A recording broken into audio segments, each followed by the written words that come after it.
Matt Porter is our gadget guru from Matt Porter Web Design at Innovation Martlesham on Adastral Park. Good morning, member of the Frankie Goes to Hollywood fan club, I hear. I was, yes. I joined, I was quite a fan anyway in the mid-80s when they were having all their number ones and all of their success.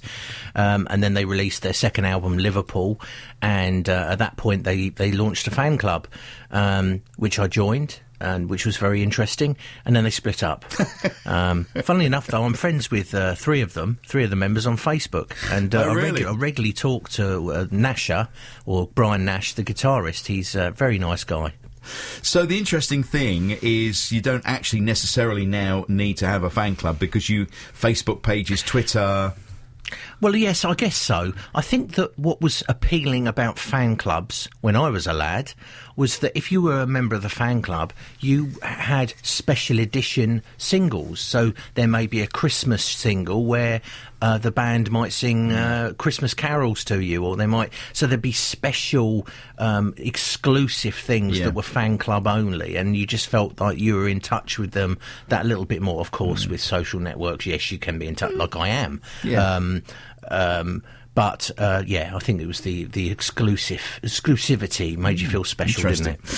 I was just a member of the Brian Maxine fan club, the wrestler, and that was it, really. Very good. But I got a Christmas card and a birthday card every year. And you get to meet him when he put you in a headlock. Yes, something like that. Hello, boy. Now, driverless cars are in the news today. Driverless car technology is to receive a £20 million funding boost in the hope it can help transform travel by making roads safer and reducing traffic jams. And you hear a lot about the Google driverless cars, don't you? They're being tested all the while, and technology is moving on apace.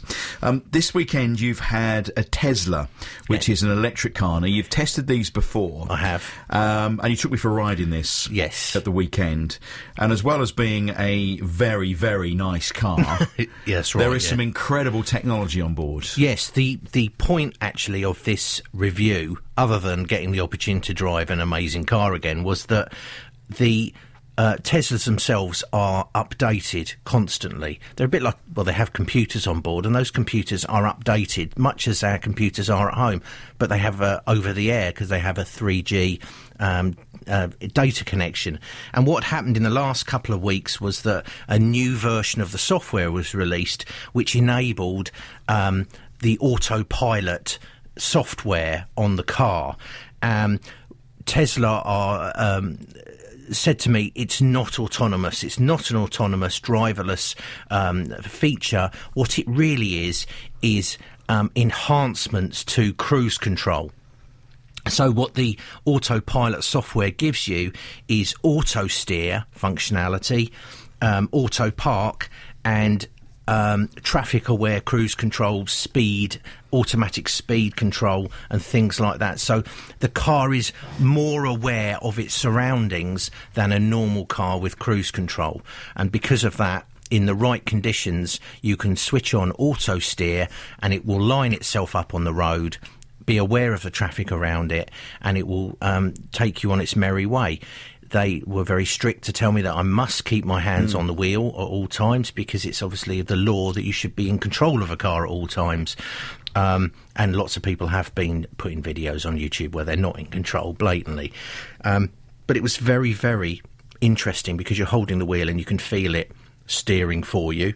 If you want to indicate from lane to lane, you simply ensure that it's clear around you, and you indicate, give the wheel a slight tip, and then it completes the lane change for you, and makes life very easy. So it's a driver assist almost, then, in a way. That's exactly what they're marketing it as. They have to be very careful how it's marketed, because if it's marketed as autonomous and people start driving around with their feet up on the dashboard, there have been a number of videos put on YouTube where people have put them in auto park and climbed out the window and let the parking finish on its own, and you've got like a... Because auto park, we parked the car, you push the button and it auto parked, but then there are plenty of other cars that will auto park now, aren't there? Yes, there are, yeah. There's this one, again, they're telling me is the most complete solution, because most other auto park functionality that I've tried requires you to engage drive to go forward, and then it will tell you to engage reverse to go back. This car, it does all of that does it for you, yeah. So you just press the button on the screen and then let it do the park for you, yeah. So this is a vehicle which is very common over in California, isn't it, in the United States? Yeah. And they are quite expensive. This one was over £100,000, wasn't it? Yes, the Model S, as a vehicle, the starting price is 50,000 in the UK, and gradually goes up depending on as you load it. So I had the P85D. The P is the performance editions. The 85 is the battery size, 85 kilowatts, and the D means it's four-wheel drive dual motor. And it had leather interior, glass roof, absolutely air suspension, the whole thing. Okay, and performance was stunning. At one point, he pushed a button called Insane Mode, and the acceleration was phenomenal. So where are they going with this technology? Are we going to see driverless cars? I think that is going to happen in the next 10 years. Because the technology... you'd be happy with that? You'd be able to go in there and you'd better sit on your laptop or whatever and work away as the car was just driving itself. Would you be comfortable with that? I think that... No, I don't know, really. I'm sure I would become comfortable with it as I became more certain that I wasn't going to have a pile-up. It's interesting when I was driving that with auto steer, when it did get confused and it would switch itself off. So if it can't auto steer for you, it will switch itself off, and that can be a simple problem for a human to overcome, such as cones in a little bit of roadworks or something like that, something slightly out of the norm, and it couldn't actually work that out. Allegedly, it's learning all the time. So and what do they want this to do? Because you can almost kind of whistle it, can't you? So you can park it in a supermarket car park somewhere, stand by the entrance, and go whatever, and the car will come out and come to you. In the States, which hasn't been ratified in Europe yet, in the States there is an enhancement called Summon, where you have your car in the garage with your electric garage door, you stand by your front door or wherever, you press the button 3 times, it opens the garage door, the car will drive out very slowly and park next to you. You come home from work and you do the same thing. You go and let it go and park itself. So that's called Summon. The ethos for that, I guess, or ahead is that Elon Musk, the owner of Tesla and SpaceX, he's Mr. PayPal. He was originally part of PayPal. His plan is that you will be able to summon your car wherever you might be. So if you are, I don't know, somewhere else in the country, you should be able to summon your car and it will come driverless to you. Yeah, but obviously we're looking at some significant number of years down the way. But it's interesting, there's lots of autonomous vehicles in being tested at the moment, so the technology is actively being tested, so we shall see. Grumpy Lee's not impressed. Driverless car, so what happens in a crash? Who's at fault, or do you sue the company that made the car? If you're in this case, you are responsible for driving that car, whether it's got all of these autopilot and everything. It's your fault if you crash, and if you as you would be. So because you are responsible for that car. Hence, you keep your hands on the steering wheel. Driverless cars, autonomous vehicles, which is what Google are testing and things like that. I believe you're still going to be responsible for the car. And at 50 grand, he says, "I'll have 2." Another. There is a cheaper one apparently in the next 2 or 3 years. All right, they are developing it all the while, and the batteries are improving all the while as well, aren't they? Yeah, it's not a milk float anymore by any means. No, that's an 85 kilowatt battery, and it's not one battery; it's 7,000 cells. Yeah, okay. There's a 90 kilowatt version available now as well. John emailing in referenced the driverless cars. My first thought was the very old joke about the pilotless airliner. The passengers are all sitting in the cabin at 40,000 feet when a mechanical voice comes over the PA. "Good morning, ladies and gentlemen, and welcome to the world's first completely automated airliner. There are no crew in the cockpit, but please do not be alarmed. Our designers have worked for many years perfecting the system so that absolutely nothing can go wrong. Go wrong. Go wrong. Go wrong." You're just going to take a bit of convincing, I think, isn't it? Yeah. I think in London at the moment there's going to be a trial where I think it's the vehicles that take you around Heathrow. Yeah. At the moment, they're going to start using those in part of London, I think. Okay. But there'll have to be somebody sitting there as a steward, if you like, within the vehicle. Can't you have the ones that was it in Johnny Carr in what was that film with what's his face? Total Recall. Total Recall. Johnny Carr. Yeah, Johnny. Little Johnny Carr. Or on the airplane movies, you have the autopilot. The inflatable autopilot. Yes, I know. That's what you need. We're going to talk to a futurologist on the show very shortly. I'd love to hear from you. Would you trust a driverless car? Talking about this Tesla car, which was £110,000 worth of motor car, but the technology on board that was absolutely phenomenal. Autopilot, it's called, and it helps keep you on the straight and narrow, helps you change lane, and it will park for you. And that's weird, just taking your hands off and just letting it do it all. That's just really weird. When we were parking, at that point you take your hands off the wheel because the wheel's spinning around quite rapidly, and that is quite unnerving watching especially when you're parking between other cars and you think, that looks a bit close. You've just got to test it, oh my goodness. Barry's been in touch, interested in the self-driving car. Does this mean that you will now be able to sit and eat a banana without being prosecuted by the police? Well, I suspect when they come in, you'll be able to do all sorts while the car's driving. I assume once the technology is okayed and signed off, that it's safe for you to do that. I guess that would be the case, yeah.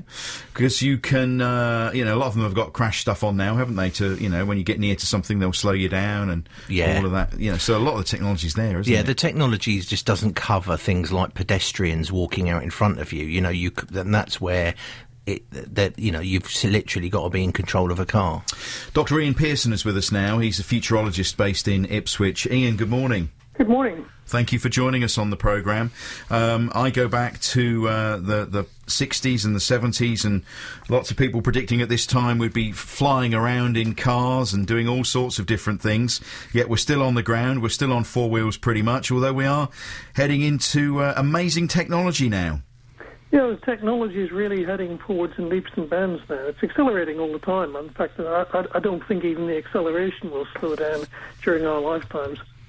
So we've been talking about an electric car, and when you compare this Tesla that we were driving at the weekend with some of the electric cars of years gone by, my goodness me, the improvements are phenomenal.